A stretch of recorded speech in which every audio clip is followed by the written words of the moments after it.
বিসমিল্লাহির রহমানির রহিম। আসসালামু আলাইকুম।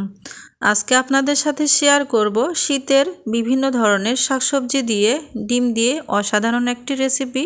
এই রেসিপিটি ভাত রুটি পরোটার সাথে খেতে কিন্তু অসাধারণ লাগবে। চলুন দেখে নিয়ে যাক মূল রেসিপিটি করার জন্য এখানে আমি একটা ছোট সাইজের রসুন নিয়েছি আর একটা মাঝারি সাইজের পেঁয়াজ নিয়েছি। তো রসুনগুলোকে আমি টুকরো টুকরো করে কেটে নিয়ে নিচ্ছি। এখানে আমি দেশি রসুন ব্যবহার করেছি, এই জন্য রসুনের দানাগুলো অনেক ছোট ছোট দেখাচ্ছে, আর এগুলো ছিলাতেও কষ্ট, কাটতেও কিন্তু অনেকটা সময় লাগে। তো যাই হোক, তবে দেশি সব কিছুর খাবার কিন্তু অনেক বেশি ভালো লাগে আর সুস্বাদু হয়। তো রসুনটাকে কেটে নিয়ে এবার আমি পেঁয়াজটাকে কেটে নিয়ে নিচ্ছি। পেঁয়াজটাকে আমি কাটতেছি একটা ছুরির সাহায্যে। আপনারা চাইলে এগুলোকে একটা বটির সাহায্যে কাটতে পারেন। ছুরি দিয়ে কাটতে গেলে অনেক সময় হাত কেটে যাওয়ার সম্ভাবনা থাকে, সবাই কিন্তু পারে না ছুরি দিয়ে কাটাকাটি করতে। আপনাদের কাছে যেটা সুবিধা মনে হয় আপনারা সেটা দিয়ে পেঁয়াজগুলোকে খুব সুন্দর মতো কুচি কুচি করে কেটে নেবেন। তো আপনাদের সাথে কথা বলতে বলতে দেখুন আমার পেঁয়াজগুলোকে কেটে নেওয়া হয়ে গিয়েছে। এবার এখানে আমি কাঁচামরিচও কেটে নিয়েছিলাম, কিন্তু ওটা আমার স্কিপ হয়ে গিয়েছে। তো পেঁয়াজগুলোকে আমি কেটে নিয়ে সাইডে রেখে দিয়ে এখানে আমি নিয়ে নেব পেঁয়াজ কলি। চাইলে আপনারা পেঁয়াজ পাতাটাও নিতে পারেন, তবে যেহেতু শহরে থাকি সেক্ষেত্রে সব জায়গায় কিন্তু পেঁয়াজ পাতাটা পাওয়া যায় না, এই জন্য আমি পেঁয়াজ কলি দিয়েই এই রেসিপিটি করছি। এই পেঁয়াজ কলিটাকে আমি খুব সুন্দর মতো ধুয়ে পরিষ্কার করে নিয়ে তারপর এই কলিগুলোকে আমি কাটছি। একটু বড় বড় করেই কাটছি, বড় বড় করে কাটলে কিন্তু দেখতে সুন্দর লাগবে।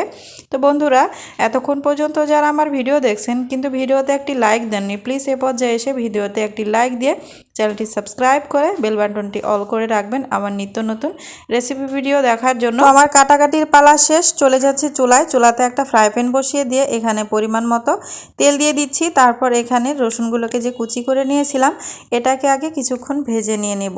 তারপর এখানে আমি যে পেঁয়াজটাকে কেটে নিয়েছিলাম সেই পেঁয়াজটাকে দিয়ে দেব। পেঁয়াজটাকে দিয়ে আবারও কিছুক্ষণ আমি ভেজে এটাকে সফট করে নিয়ে তারপর এখানে আমি কুচি করে নেওয়া মরিচগুলোকে দিয়ে দেব। আমি মরিচগুলোকে কুচি কুচি করে কেটে নিয়েছি যেন ডিম ভাজির সাথে খেয়ে ফেলা যায়, এটাকে ফেলে দেওয়ার প্রয়োজন না হয়, এই জন্য। তো এটাকে কিছুক্ষণ ভেজে নিয়ে এবার আমি পেঁয়াজ কলিগুলোকে দিয়ে দেব। পেঁয়াজ কলি যাতে খুব তাড়াতাড়ি সিদ্ধ হয়ে যায় এজন্য এখানে আমি সামান্য একটু লবণ ব্যবহার করলাম। তারপরে এই যে নেড়েচেড়ে এটাকে আমি ভেজে নিয়ে নেব। ঢাকনা দিয়ে ঢাকতে যাবেন না, তাহলে কিন্তু কালারটা নষ্ট হয়ে যাবে, কালারটা দেখতে বেশি সুন্দর লাগবে না। তো এই যে দেখতেই পাচ্ছেন অনেকটা কিন্তু সিদ্ধ হয়ে গেছে। এভাবে আমি নেড়েচেড়ে আর কিছুক্ষণ এটাকে রান্না করব, তাহলে কিন্তু এটার কাজ আমার শেষ। চলে যাব পরবর্তী স্টেপে। এখানে আমি একটা বাটি নিয়েছি আর নিয়েছি 2টা ডিম। এবার আমি ডিমটাকে মাঝখান থেকে ভেঙে নিয়ে নিচ্ছি, আর এভাবে কিন্তু ডিম ভাঙলে কুসুমটা গলে যাওয়ার ভয় থাকে না। দেখুন ডিমগুলোকে ভেঙে নিলাম। তারপর একটা কাঁটা চামচের সাহায্যে এই ডিমগুলোকে খুব ভালো মতো ফেটিয়ে নেবেন। খুব ভালো মতো ফেটিয়ে নিলে কিন্তু এর রেজাল্টটা ভালো পাওয়া যাবে। তো দেখতেই পাচ্ছেন আমার ফেটানো হয়ে গেছে। এ পর্যায়ে এখানে আমি সয়া সস ব্যবহার করছি, আর এখানে আপনারা যদি বাসায় থাকে তাহলে চিকেন পাউডারটা ব্যবহার করবেন, তবে কিন্তু হয়ে যাবে এটা কোরিয়ান স্টাইল ডিম পোচ। তো এ পর্যায়ে আমি এখানে দিয়ে দিচ্ছি যে পেঁয়াজকুলি এবং পেঁয়াজটাকে ভেজে নিয়েছিলাম সেটাকে। তারপর আবারও কাঁটা চামচের সাহায্যে এটাকে খুব ভালো মতো ফেটিয়ে নিয়ে এটাকে আমি সাইডে রেখে দিয়ে আবার চলে যাব চুলাতে আমি একটা ফ্রাই প্যান বসিয়ে দিয়েছি। ফ্রাই প্যানে পর্যাপ্ত পরিমাণ আমি তেল দিয়ে তেলটাকে খুব ভালো মতো গরম করে নিয়েছি, আর তারপরে যে ডিমটাকে দিয়ে দিলাম। দেখতেই পেলাম ডিমটা কিন্তু দেওয়ার সাথে সাথে একদম চারিদিকে ছড়িয়ে ছিটিয়ে গেছে। তো এই পেঁয়াজগুলোকে আমি চারিদিকে ছড়িয়ে ছিটিয়ে দেব যেন ডিমের কোনো অংশে বাদ না যায়, তাহলে কিন্তু কালারফুল হবে, আর কালারফুল হলে কিন্তু দেখতে অনেক বেশি সুন্দর লাগবে। তো আমি কিছুক্ষণের জন্য একটু ঢেকে দিয়েছিলাম, যার জন্য কালারটাও সুন্দর আসবে নিচে, আর ডিমটা কিন্তু ফুলে একদম ডাবল হয়ে যাবে। আর ডিমটা কিন্তু কালারফুল হলে দেখতেও সুন্দর লাগবে, আর দেখতে সুন্দর লাগলে কিন্তু খেতেও মনটা অনেক বেশি আগ্রহী হয়। তো আমার মতো কে কে এই রেসিপিটি খেয়েছেন এখন পর্যন্ত আমাকে কমেন্টসে জানাবেন, আর যারা এখনও খাননি তারাও কিন্তু খাবেন। খেতে কিন্তু দুর্দান্ত মজা ছিল, ভাত রুটি পরোটার সাথে খেতে কিন্তু অসম্ভব মজা।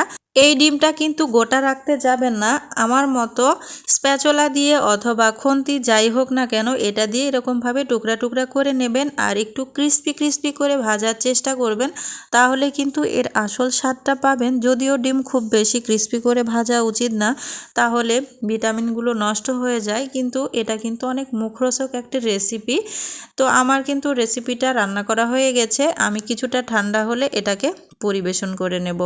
আমি এখানে একটা প্লেটে পরিবেশন করে নিয়ে নিচ্ছি। বন্ধুরা, আমার আজকের এই কোরিয়ান স্টাইল ডিম ভাজি আপনাদের কাছে কেমন লেগেছে আমি আপনাদেরকে একটু পরোটা দিয়ে খাইয়ে দেখাচ্ছি। পরোটার সাথে খেতে কিন্তু মাশাআল্লাহ অসম্ভব মজা ছিল। আমি পরোটা দিয়ে এটাকে পরিবেশন করে নিয়েছি।